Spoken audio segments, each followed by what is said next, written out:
예, 오늘의 말씀은 우리 출애굽기 4장 18절에서 31절 말씀을 가지고 은혜를 나누겠습니다. 오늘 말씀 제목은 사역의 원리입니다. 하나님의 일을 어떻게 해야 하는가에 대해서 우리 오늘은 핸드마이크로 할게요. 예, 됐습니다. 놔두세요.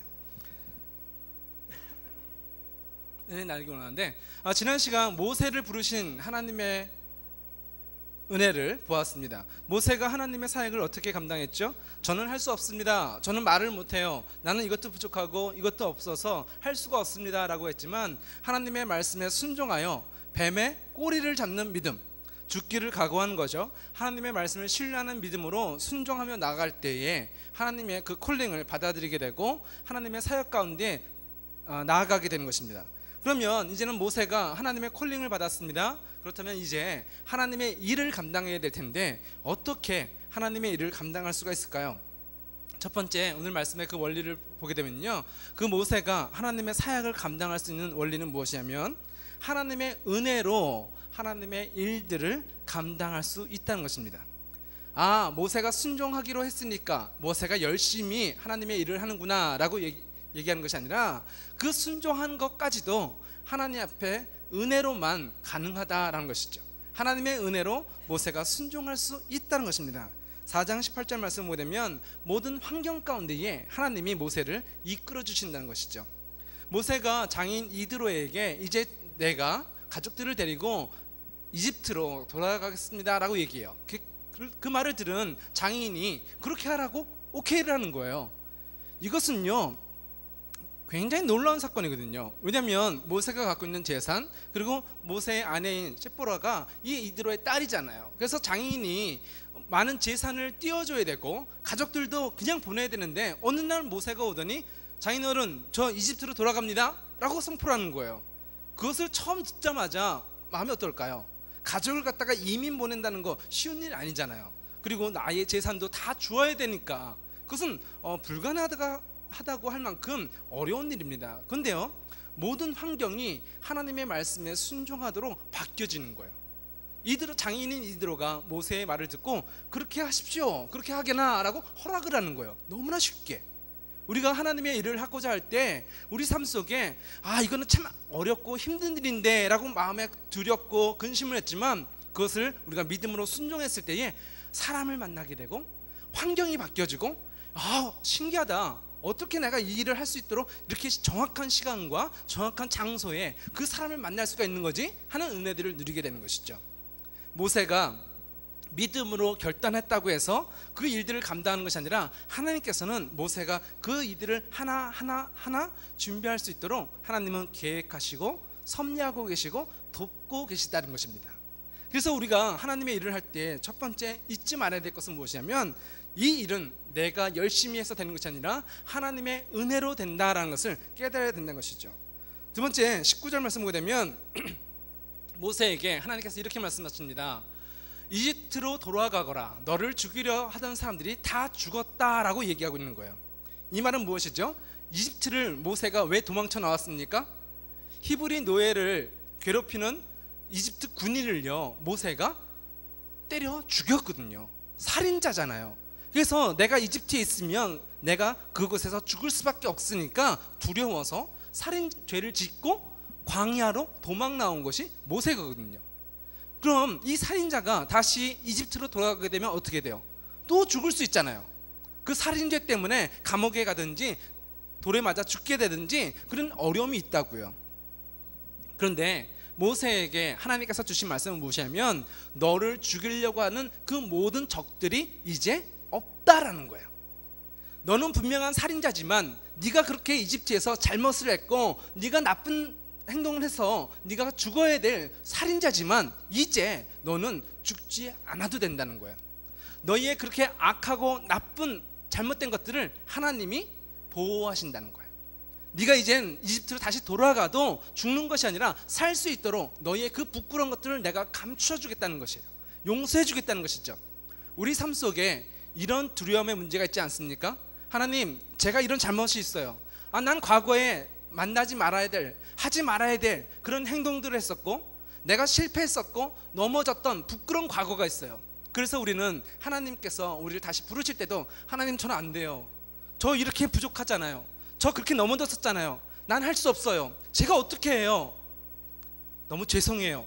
이렇게 얘기하던 우리 애들에게 하나님께서 뭐라고 얘기하시냐면, 너의 그 부끄럽고 아프고 상처난 것들 내가 치료하겠다는 것이죠. 내가 감추겠다는 것이고 내가 용서했다는 것이에요.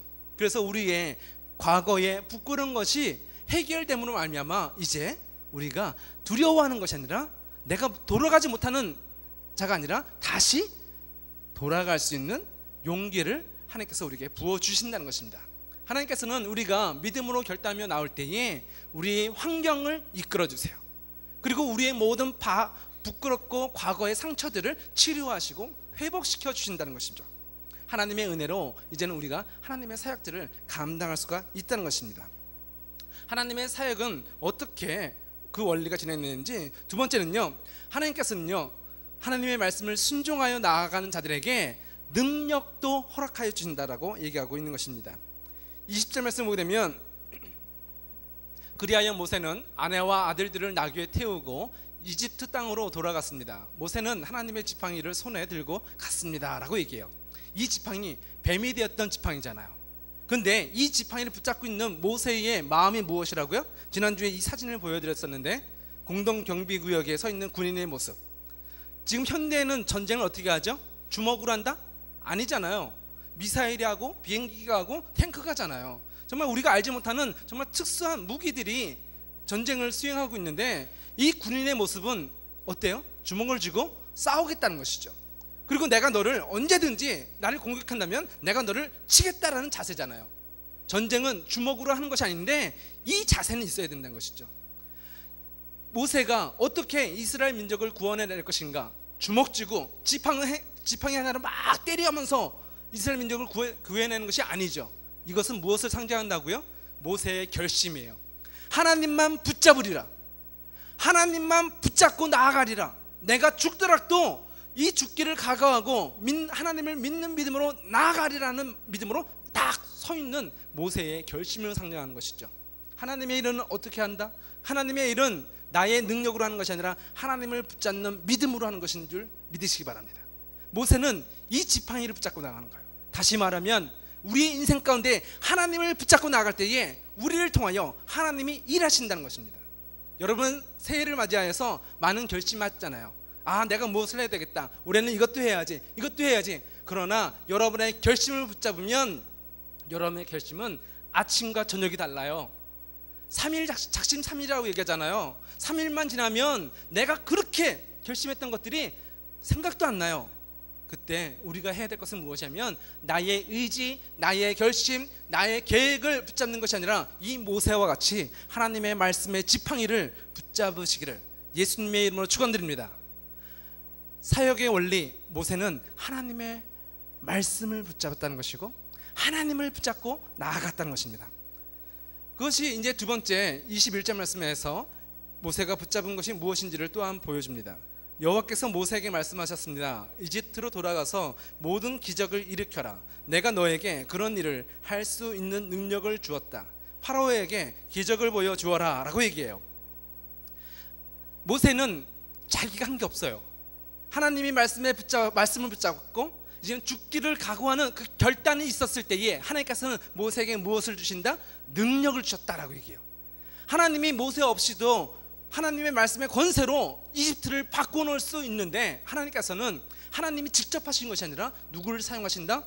믿음으로 하나님을 붙잡고 나아가는 이전에 살인자였던 모세, 말할 줄도 모르고 말 더듬는 그 모세, 그에게 하나님께서 능력을 주신다고 하시는 것입니다.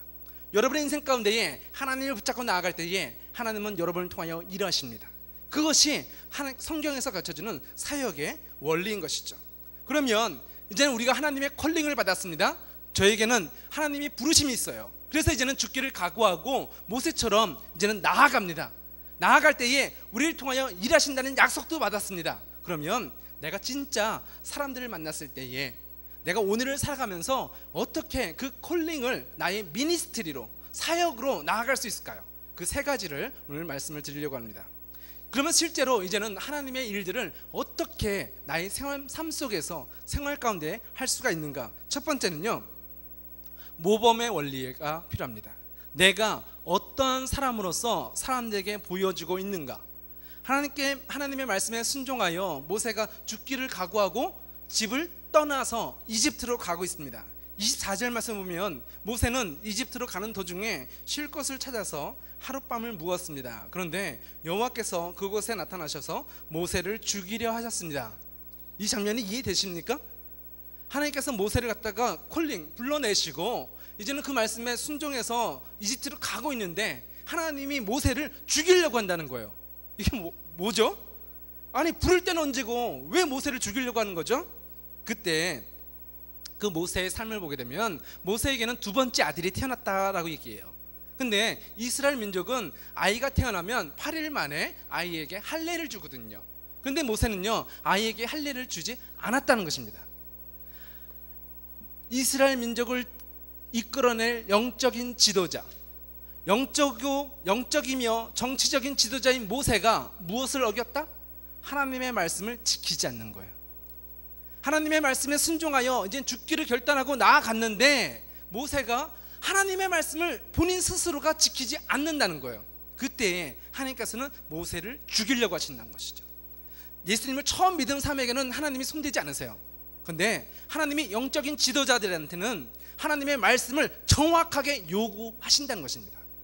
그래서 예수님을 처음 믿고 나온 사람들에게는 하나님의 말씀이 틀려도 그래 괜찮아 다독거려 주지만 이제는 커서 하나님의 말씀이 옳은 것인지 그른 것인지를 알고 있는 사람들에게는요 우리가 죄를 지었을 때에 하나님은 우리에게 징계를 주신다는 것이죠. 모세가 하나님의 말씀에 순종하여 나아가는 것 옳습니다. 믿음도 있습니다. 근데 또 뭐도 있어요? 하나님의 말씀에 불순종한 할례를 행하지 않는 그 믿음이 모세 안에 있다는 것이죠. 그것을 보신 하나님께서 모세에게 징계를 주시는 거예요. 모세를 죽이려고 하시는 것을 보여진다는 것이죠. 그때 25절 말씀 보게 되면 모세의 아내였던 십보라가 모세의 아들 게르솜에게 할례를 베풀고 그 잘나는 새를 모세의 발 앞에 대면서 당신은 나의 피난편입니다 라고 말했다라고 얘기한 것이죠. 모세의 이 잘못된 것들을 이 십보라가 깨닫고 아들에게 할례를 행했다는 것입니다. 그때에 모세가 죽는 것이 아니라 하나님의 은혜로 다시 그 죽음을 피하게 되었다는 것입니다. 순종이란 것은 할례를 상징합니다.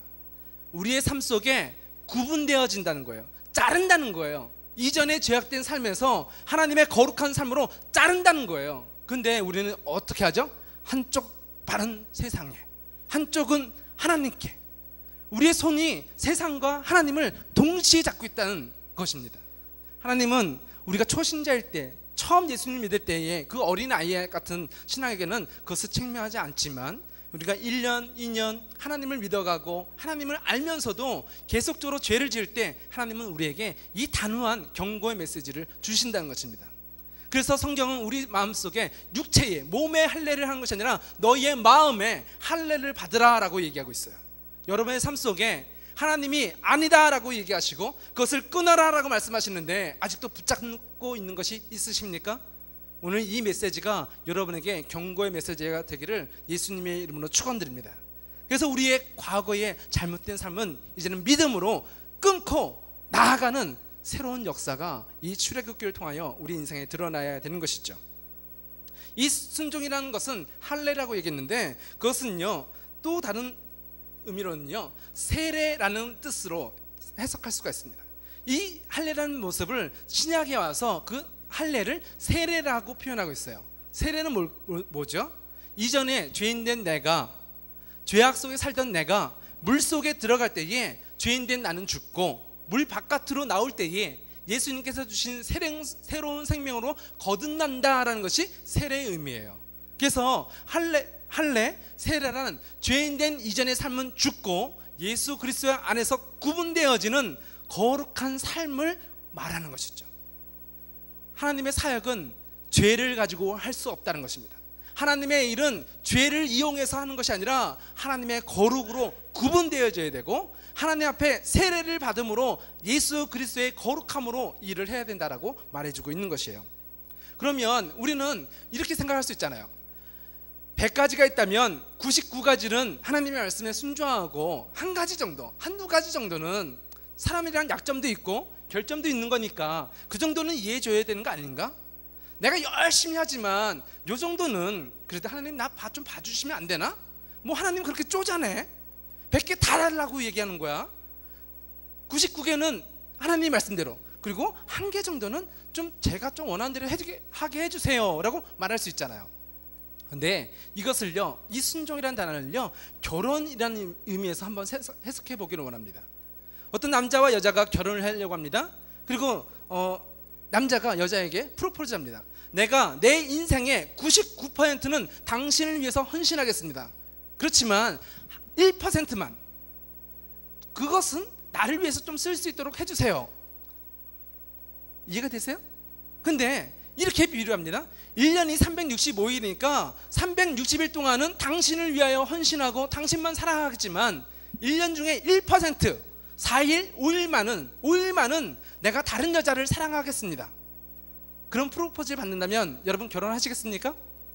내가 당신을 위해서 최선을 다하여 목숨을 다해서 360일 동안 당신을 사랑하겠습니다. 그렇지만 365일 중에 5일만 내가 다른 여자랑 사랑할 수 있도록 허락해 주세요. 아, 왜 이렇게 마음이 쪼잔해? 그 정도도 이해 못 해주는 거야? 내가 300일을 바람 핀다고 했어? 5일만이잖아. 그런 얘기가 성립되나요? 안 되잖아요. 그것을 듣고 아 그래요? 360일은 나를 위해서 사랑해 주겠다고요? 그래? 오케이. 그럴 여자는 없다는 얘기예요. 그런데 우리 신앙생활에는 이런 얘기 너무 많이 하잖아요. 하나님 99는 당신에게 드리겠습니다. 그렇지만 하나 정도는 날 위해서 주십시오. 이게 순종이 될 수 없다는 거예요. 99%의 순종이라는 단어는 없어요. 99%의 순종은 불순종이라고 성경이 가르쳐주고 있는 것이죠. 그것을 결혼이라는 의미에서, 세례라는 의미에서, 할례라는 의미에서 바라보게 되면 그것이 클리어해지는 거예요. 여러분 삶 속에 하나님께 순종하고 계십니까? 다 99는 순종하고 있지만 하나님께 순종하지 않는 한 가지가 있으십니까? 그것을 오늘 예수 그리스도의 이름으로 끊기를 축원드립니다. 하나님께서는 우리에게 99%의 순종을 요구한 것이 아니라 100%의 십자가의 죽음을 요구하고 계시고, 너희가 십자가에서 죽으면 내가 너희를 살리라 라고 말씀하고 계신 거예요. 우리가 해야 될 것은 무엇이냐면, 결심하면 하나님께서는 그 결심대로 살 수 있도록 모세에게 그러셨듯이 저와 여러분에게 하나님의 은혜를 부어주시고 순종할 수 있는 사람으로 능력을 주신다라고 얘기해요. 내가 결심하고 내가 끊으려고 하지 말고 하나님께 여러분의 100%의 믿음을 드리십시오. 그리고 믿음으로 오늘 끊으십시오. 그러면 하나님께서 여러분을 바꾸어 주실 것입니다. 그것이 하나님의 일을 사역하는 자들에게 원리란 것이죠. 그래서 이제는 우리 삶 속에 모범의 원리가 필요한 것입니다. 우리가 그리스도인을 하면서 올바른 행동을 하지 않는다면 하나님께서는 우리에게 징계를 내리신다고 얘기하고 있는 것이죠. 그러면 이제 첫 번째가 모범의 원리였다면, 실제로 내가 어떻게 하나님의 사역들을 감당해야 되냐면, 두 번째가 순종의 원리를 따라야 된다는 것입니다. 순종의 원리와 동역의 원리가 우리 삶 속에 하나님의 일들을 감당해야 된다는 것이죠. 27절 말씀을 보게 되면 여호와께서 아론에게 말씀하셨습니다. 광야로 나가서 모세를 맞이하라. 아론 모세의 형이에요. 근데 그 아론에게 모세를 모셔오라, 모세를 지도자로 받아들여라 라고 얘기하고 있는 거예요. 그리고 28절 말씀을 보게 되면 모세는 아론에게 하나님의 말씀을 전해줬다라고 얘기해요. 하나님은 모세에게 말씀하시고 모세는 아론에게 말하고 있다는 거예요. 이것이 리더십의 원리죠. 그냥 아론도 하나님 믿고 모세도 하나님 믿으니까, 그리고 나이가 더 아론이 많고 말도 잘하니까 아론이 나서서 리더가 돼서 이스라엘 민족을 이끌었으면 좋겠는데, 성경은 그렇지 않다는 거예요. 사람의 잘나고 못난 것이 중요한 것이 아니라 하나님이 세우신 리더 모세를 통하여 하나님은 일하신다는 거예요. 그래서 이 사람을 바라본 것이 아니라 하나님을 믿는 자는 하나님을 세우신 이 모세의 말을 들어야 된다라고 아론에게 가르쳐주고 있는 것이죠. 또한 이스라엘 민족은요, 모세와 아론을 통하여 이스라엘의 장로들이 나옵니다. 하나님은 모세에게 말씀하시고 모세는 아론에게 말하고, 모세와 아론이 이스라엘 백성들의 장로, 높은 어른들한테 말을 하는 거예요. 여기에 리더십의 원리가 흐르고 있는 것이죠. 또한 이스라엘 장로들은 누구에게 얘기해요? 이스라엘 백성들에게 하나님의 말씀을 그대로 전달하고 있다는 것입니다. 하나님의 나라에는 질서가 있다는 것이죠. 그 사역의 원리에는 누가 잘나고 못나고 누가 옳은가 틀린가가 아니라 하나님은 리더에게, 영적인 지도자들에게 하나님의 메시지를 전달시켜 나가시는 것입니다. 또한 저와 여러분들도 이 리더 가운데 한 명이잖아요. 그래서 우리의 리더십은, 저 같은 경우에는 우리 담임 목사님의 리더십에 순종하고, 여러분들은 저의 리더십에 순종하고, 또한 셀 리더들은 저의 리더십에 순종하고, 또한 셀원들은 셀 리더의 리더십에 순종한 것이 하나님의 사역, 하나님의 나라의 일들을 진행시키는 원리라는 것이죠. 또한 그 사역에는요, 동력의 원리가 있다라고 얘기합니다. 그것은 29절 말씀 보게 되면, 모세와 아론은 이집트로 가서 이스라엘의 모든 장로들을 모았습니다. 그리고 30절에 아론은 그들에게 여호와께서 모세에게 하신 말씀을 다 전해주었습니다. 그리고 모세는 모든 백성이 보는 앞에서 기적을 보여주었습니다 라고 이야기하고 있는 것이죠. 하나님의 나라가 이제는 예배 가운데에 세워지고 있습니다. 하나님의 말씀이 리더십을 통하여 전달되어지고 있고, 모세는 기적을 베풀고 하나님의 능력을 나타내고, 아론은 모세를 대신해서 이스라엘 백성들에게 하나님의 말씀을 전달하고 있다는 것이죠. 기적 베푸는 모세와 말을 전하는 아론, 그 모든 사역들이 협력하고 있다는 것을 보게 되는 것입니다.